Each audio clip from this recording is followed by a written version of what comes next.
ایک شخص کو واعظ فرماتے ہوئے ارشاد کیا، 5 چیزوں کو 5 چیزوں سے پہلے غنیمت سمجھ لو۔ پہلی چیز، شبابہ کا قبل حرمک، اپنی جوانی کو بڑھاپے سے قبل غنیمت سمجھ لو۔ آج جوانی ہے، اعضاء میں زور ہے، آج عبادت ریاضت کرنا چاہو، کسی دکھی کی مدد کرنا چاہو، کسی کے کام آنا چاہو، روزے رکھنا چاہو، نوافل کی ادائیگی کرو، جو بھی عمل خیر کرنا چاہو، تمہارے قوا تمہارا ساتھ دیں گے، لیکن بڑھاپے میں چاہنے کے باوجود بھی کچھ نہیں ہوگا۔ گئی جوانی آیا بڑھاپا تے جاگ پئیاں سب پیڑا، ہن کھایاں کچھ کم نہ آون سونف جوین ہریڑا۔ میاں صاحب فرماتے اب کچھ کام نہیں آتا، اب اعضاء ہی لٹک گئے، مدمحل ہو گئے اعضاء۔ تو آج موقع ہے، جوانی کے لمحات ہیں، ان جوانی کو راہ خدا پہ ڈال دو۔ اور جوانی میں توبہ اللہ کو بڑی محبوب ہے۔ ایک روایت میں آتا ہے جب جوان توبہ کرتا ہے خوشی سے اللہ کا عرش جھوم اٹھتا ہے، عرش الہی جھوم اٹھتا ہے جوان کی توبہ سے۔ فرمایا میں اللہ کا حبیب ہوں، اور پھر فرمایا جو جوان جوانی میں توبہ کرے وہ بھی اللہ کا حبیب ہے۔ کتنی بڑی بات ہے۔ تو جوانی یاد الہی میں گزرے، ذکر الہی میں گزرے، تو فرمایا جوانی کو بڑھاپے سے قبل غنیمت سمجھ لو۔ پھر فرمایا صحت کا قبل سقمک، اپنی صحت کو بیماری سے قبل غنیمت سمجھ لو۔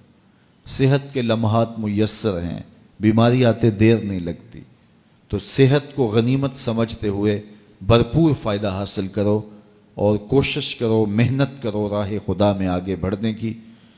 وغنا کا قبل فقرک، تیسری بات ارشاد فرمائی، اپنے غنا کے دور کو، مال و دولت کی فراوانی کے زمانے کو غنیمت سمجھو فقر سے قبل۔ کہتے ہیں غربت آتے ہوئے دیر نہیں لگتی، اوپر جاتے ہوئے وقت لگتا ہے، اوپر سے نیچے آتے ہوئے وقت نہیں لگتا۔ تو فرمایا کہ دولت تمہیں میسر ہے تو اس دولت کو کام میں لاؤ، دولت کو سنبھال کے نہ رکھو، یہیں رہ جائے گی۔ ایک کفن ایسا لباس ہے جس کو کوئی جیب نہیں ہے، یہاں سے کچھ کسی نے لے کر نہیں جانا اور نہ آج تک کوئی لے کے گیا ہے۔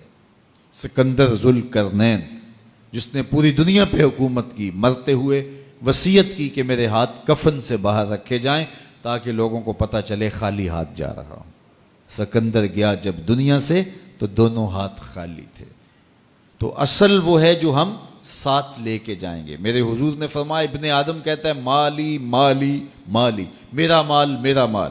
فرمایا اس کا مال وہ ہے جو اس نے کھایا یا پہنا اور پرانا کر دیا یا اس نے آگے بھیج دیا۔ فرمایا باقی اس کا نہیں ہے، یہ اس کے وارثوں کا ہے، وہ کفن بھی میلا نہیں ہونے دیں گے کہ بانٹ لیں گے۔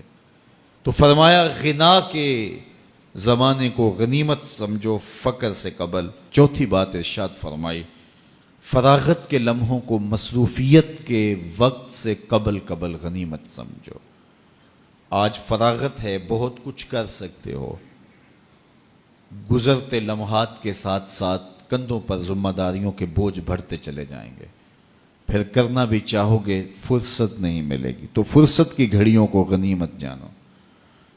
پانچویں چیز ارشاد فرمائی، وحیاتک قبل موتک، اور اپنی زندگی کو موت سے قبل غنیمت سمجھو۔ آج زندگی ہے، چلو بیماری صحیح، اعضاء مدمحل صحیح، فراغت نامیسر صحیح، دولت نہیں صحیح، کوئی بات نہیں ہے، اس کے حضور آنسو تو بہہ سکتے ہیں، اپنے گناہوں کی معافی تو مانگی جا سکتی ہے، جس طرح بھی بیٹھ کر کے لیٹ کر کے اس کے حضور عبادت کا رنگ تو اختیار کیا جا سکتا ہے۔ وضو نہیں ہو پاتا، اعضاء ساتھ نہیں دیتے، تیمم تو ہو سکتا ہے، لیکن ایک وقت آئے گا یہ سہولت بھی چھن جائے گی، یہ فرصت بھی باقی نہیں رہے گی۔ بندہ حشر کے دن جب پھنسے گا تو پھر کہے گا مالک ایک مہلت دے دے، دوبارہ دنیا پہ جاؤں، سجدے سے سر نہیں اٹھاؤں گا۔